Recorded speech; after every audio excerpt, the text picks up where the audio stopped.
I'm very excited to welcome all of you here today. It's always fun to be able to welcome such a range of people, both researchers and practitioners, and people from a wide range of backgrounds. I'm going to do a couple of things this morning to start. I'll give you an introduction to JPAL and talk about why we're launching the Work of the Future initiative and give you an overview of the convening. Before I do that, though, I'm going to do something I usually don't at these kinds of meetings, which is to tell you a little bit of a story. So I'd like to start with a story back in 1986. My parents had just left the Amish community where they grew up, and my dad traded in his horse and buggy. That's this horse. The name is Coshocton, and he still brags today about how fast this horse was. And he traded in this horse and buggy and learned to drive a car. And at the time, his resume was basically that he had gone to this one-room schoolhouse until he was in 8th grade, and then worked for his dad in his dad's tooling shop. And that's not exactly, it didn't give him a lot of options to support a growing family. And it was initially a rocky transition, but just 1 year after he traded in that buggy for a car, he was working as a manufacturing engineer, managing a production line at Chrysler. So that was not a likely outcome. And let me tell you a bit about his interview process. As anyone knows, if you've been involved in hiring, there are a lot of unspoken rules about what you do to get a job. And my dad, being outside of pretty much all mainstream American norms, thought it was entirely reasonable to show up to his interview with his entire family. So wife, toddler, preschooler, for the entire day. And as he saw it, a potential move more than 2 hours away to the enormous city of Toledo, Ohio, was an enormous decision, and he didn't want to take it without input from his family. And then in the actual interview, he says he took his resume and that said, I went to have an 8th grade education, self-taught in engineering, worked for my dad, and hid it underneath a case he had built that showcased parts that he and my grandpa had made in their tooling shop. So, even though he only had, he didn't have any math beyond arithmetic, he had practical engineering experience. So Amish rules forbade electricity.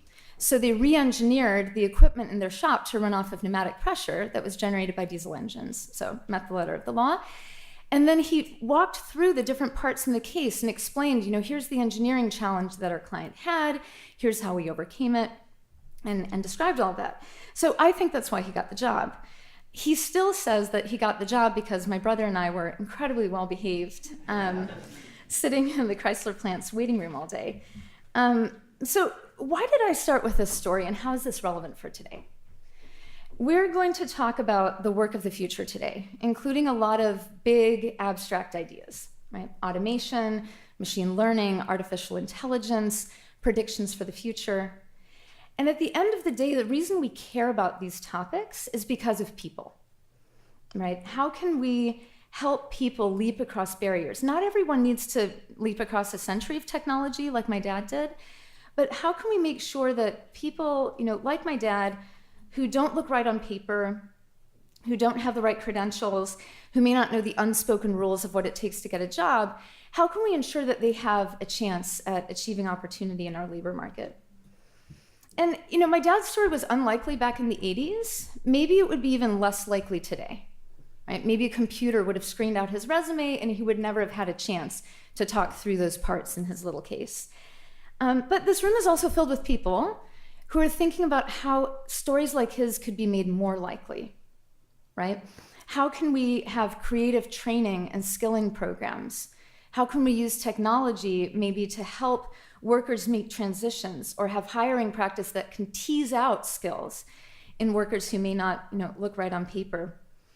And so I think part of our motivation for launching this initiative overall, and why we're here, is we want to try to make sure that stories like this are less the exception and more the rule. So why are we here today? I think the goals for our launch are kind of threefold. We want to start, and this is part of what this morning will be about, with sharing a vision for a research and innovation agenda. What are some of the key questions that we can tackle together and look at? And then we want to draw inspiration from some case examples. And I'm really excited that today we'll be hearing about some ongoing and completed experiments that JPAL affiliates have done together with their partners. And we want to invite you to join us in creating new evidence via our innovation initiative as well. So just to give an overview of J-PAL overall, our mission is to reduce poverty by ensuring that policy is informed by scientific evidence. And we do this in three main ways. So the first is with these randomized evaluations that you'll be hearing more about today, conducting specific experiments to answer targeted questions across a wide range of topics.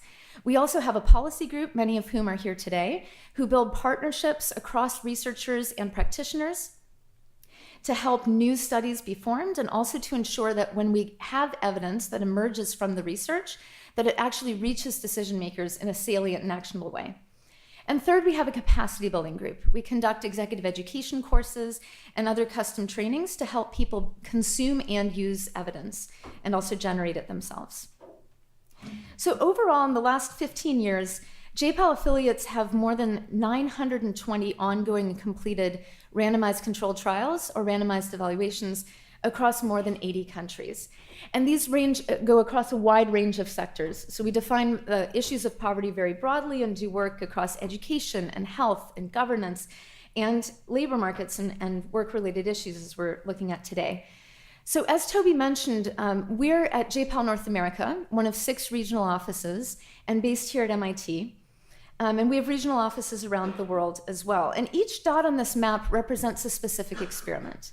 And part of what drew me to J-PAL and drew me to this work was how my mind was changed based on learning about the experiments that are what you see here on the map.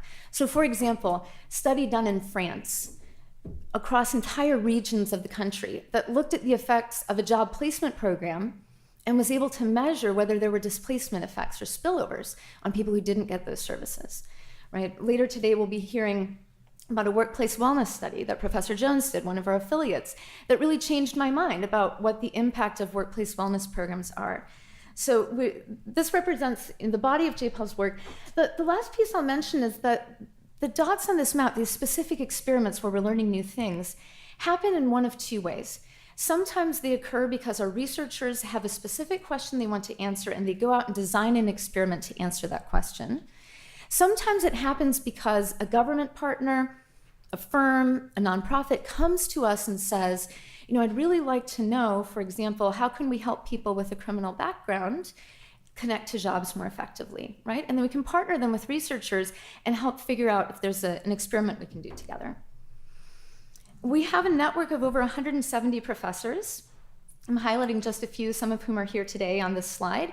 And as you can see, although we're based here at MIT, we have professors across the country and around the world at lots of different universities.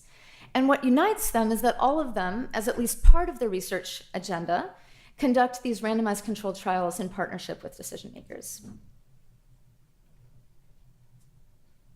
So let me just touch a little bit on the Work of the Future initiative.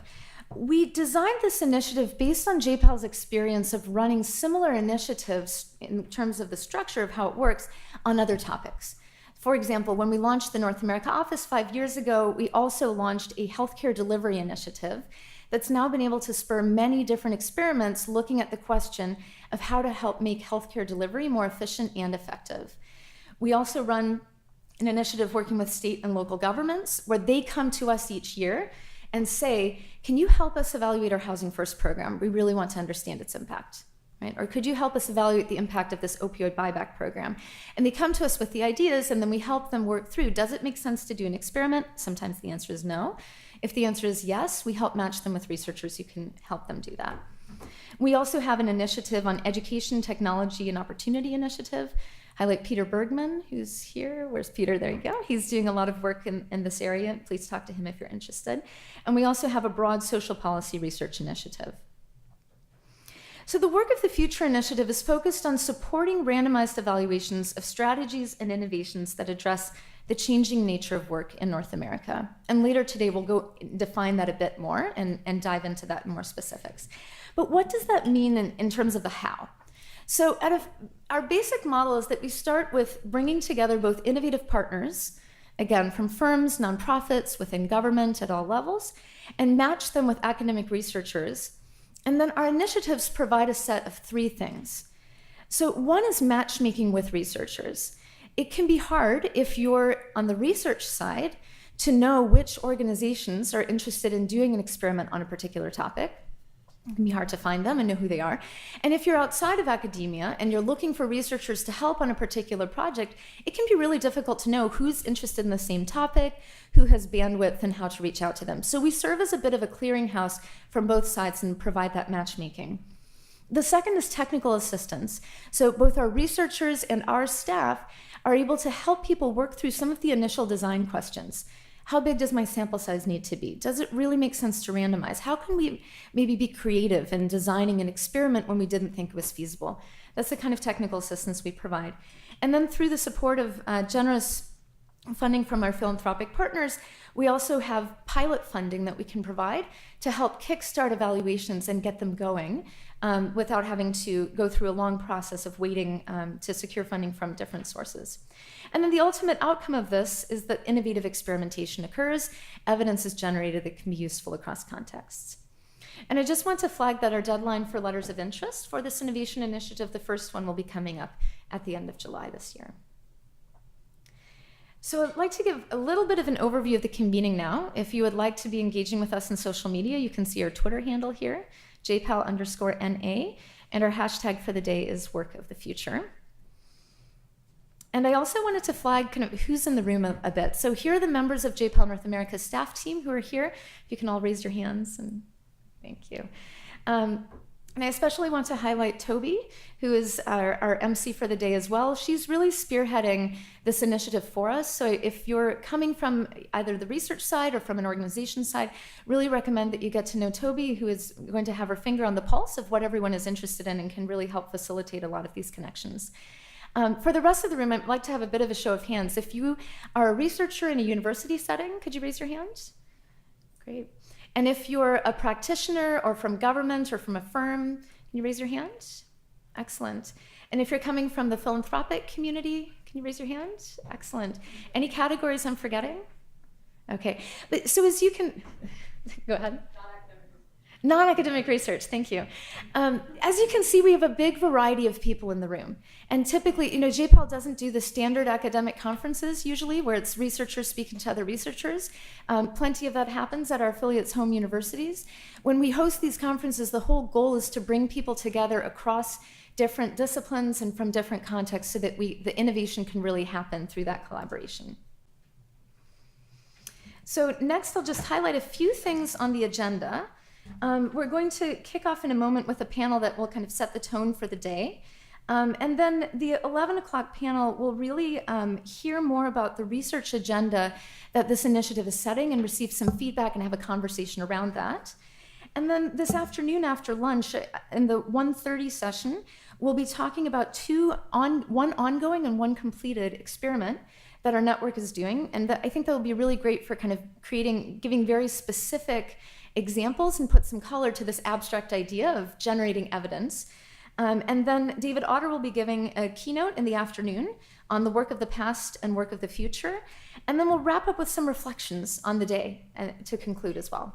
So that's a bit of a preview of what we'll be doing today.